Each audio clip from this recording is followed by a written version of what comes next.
দিবসে এসেছে। শহীদ দিবস। কতজন শহীদ হয়েছিল?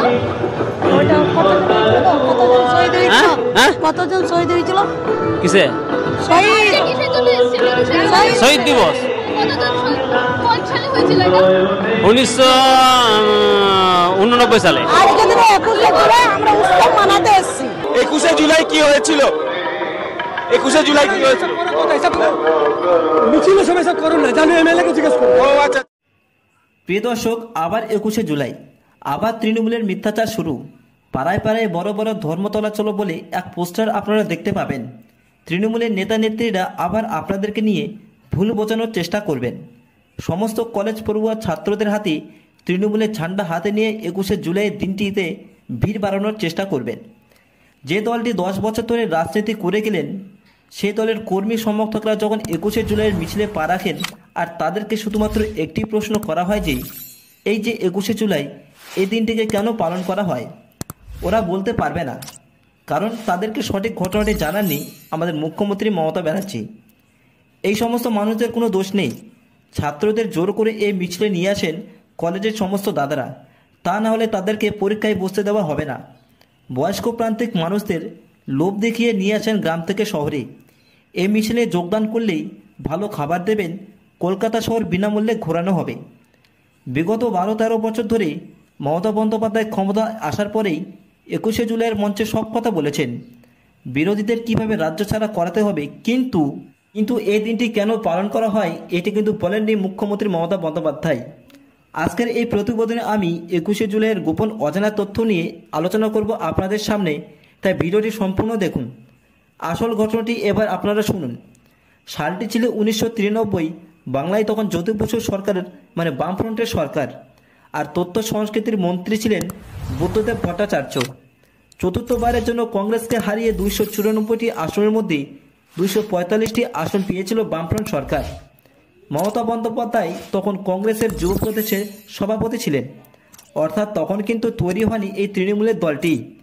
তখন সিপিএমের চাপেই ছিলেন কংগ্রেস, তখনই মাঠে নেমেছিলেন মমতা বন্দ্যোপাধ্যায়। এই হারকেই তিনি স্বীকার না করেই তিনি ব্রিগেডের মঞ্চ থেকে সায়েন্টিফিক র্যাঙ্কিংয়ের তথ্য প্রথমবার নিয়ে আসলেন। তিনি বললেন বামফ্রন্ট সরকার র্যাঙ্কিং করে ভোটে জিতেছেন। তিনি তার প্রত্যেক মিটিংয়ে এই সংবাদটি বলতেই থাকলেন যে বামেরা র্যাঙ্কিং করেছেন বাংলার প্রত্যেকটি মানুষদের। নির্বাচন প্রক্রিয়া যাতে আরও স্বচ্ছ হয় তাই তিনি ভোটার কার্ডে দাবি রাখলেন। ভোটার কার্ডটি হোক ভোট প্রদানকারীর একমাত্র পরিচয়, খুব ন্যায্য একটি দাবি। এরপরেই মমতা বন্দ্যোপাধ্যায় তার কূটনীতি কিন্তু শুরু করলেন। ভোটার কার্ডের দাবি একমাত্র মানতে পারেন নির্বাচন কমিশন। মমতা বন্দ্যোপাধ্যায় ভোটার কার্ডের দাবিকে কেন্দ্র করে নির্বাচন কমিশনের অফিস ঘেরাও না করে তিনি মহাকরণ অভিযান একটি বের করেন, যে ভোটার কার্ডের সঙ্গে মহাকরণ অভিযানের কোনো সম্পর্কই ছিল না, কিন্তু তিনি টার্গেট করেছিলেন এই মহাকরণ অভিযানকেই। মহাকরণ অভিযানের দিনটি ঠিক করা হয়েছিল 14 জুলাই, কিন্তু তৎকালীন রাজ্যপাল নুরুল হাসানের হঠাৎ মৃত্যুর জন্যই এই দিনটিকে পিছিয়ে করা হয়েছিল 21 জুলাই। সেদিন কলকাতা শহরে 5টি জায়গা থেকে মিছিল বের হয়েছিল। সেই মিছিলের নেতৃত্ব ছিলেন মমতা বন্দ্যোপাধ্যায় নিজেই, এবং তার কিছু সহকর্মীরা ছিলেন মদন মিত্র, সৌগত রায়, জ্যোতিপ্রিয় মল্লিক, কাকলি ঘোষ এবং অন্যান্য সমস্ত নেতারা। শোনা যায় পুলিশের সাথে প্রথম ধস্তাধস্তি হয় হাওড়া থেকে দেবন রোড ধরে যে মহামিছিলটি আসছিল মহাকরণের দিকে, ঠিক সেইখানেই মহাকরণ অভিযানকে পুলিশ ব্যারিকেড দিয়ে আটকাতে চেষ্টা করেন। তারপর ওই মিছিলে পুলিশের সাথে ধস্তাধস্তি শুরু হয়ে যায় যুব প্রদেশের সমস্ত ছাত্রছাত্রীদের সঙ্গে।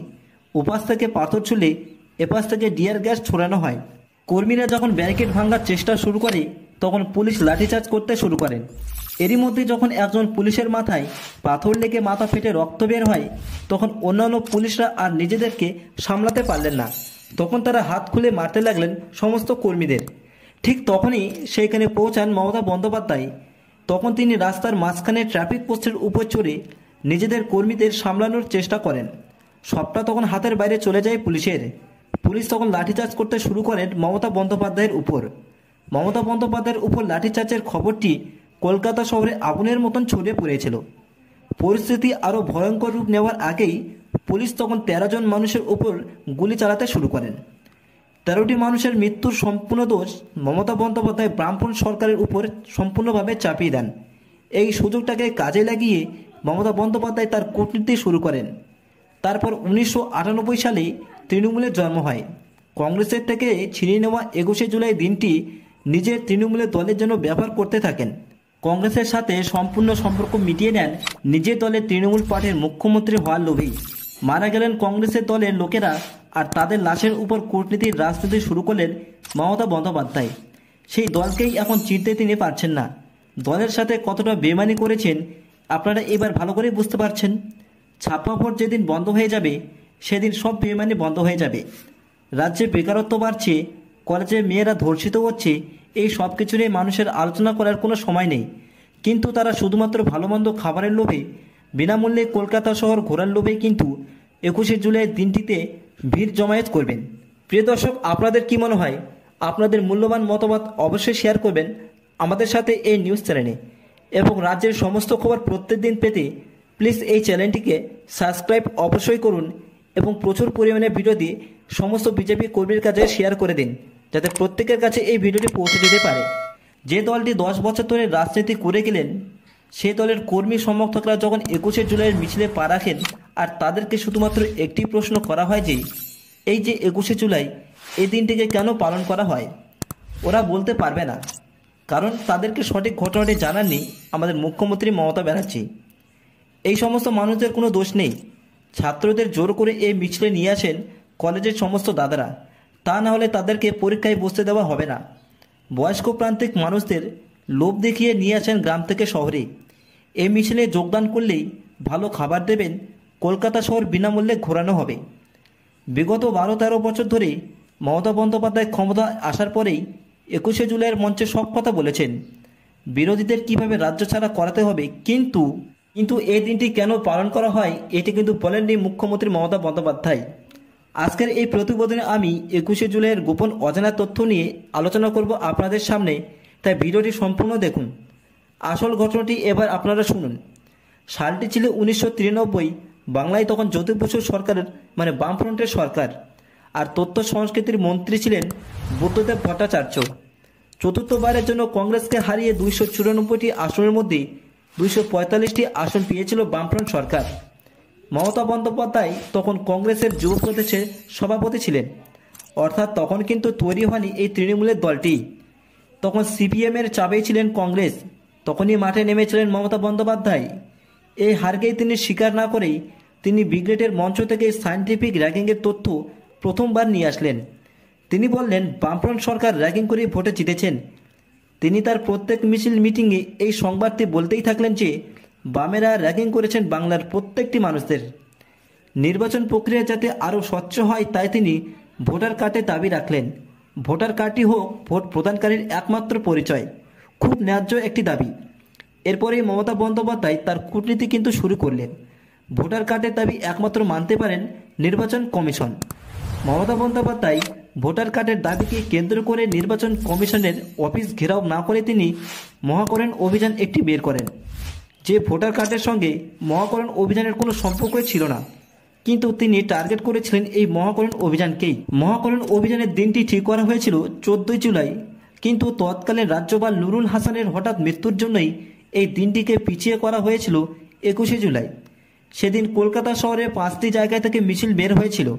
সেই মিছিলের নেতৃত্ব ছিলেন মমতা বন্দ্যোপাধ্যায় নিজেই, এবং তার কিছু সহকর্মীরা ছিলেন মদন মিত্র, সৌগত রায়, জ্যোতিপ্রিয় মল্লিক, কাকলি ঘোষ এবং অন্যান্য সমস্ত নেতারা।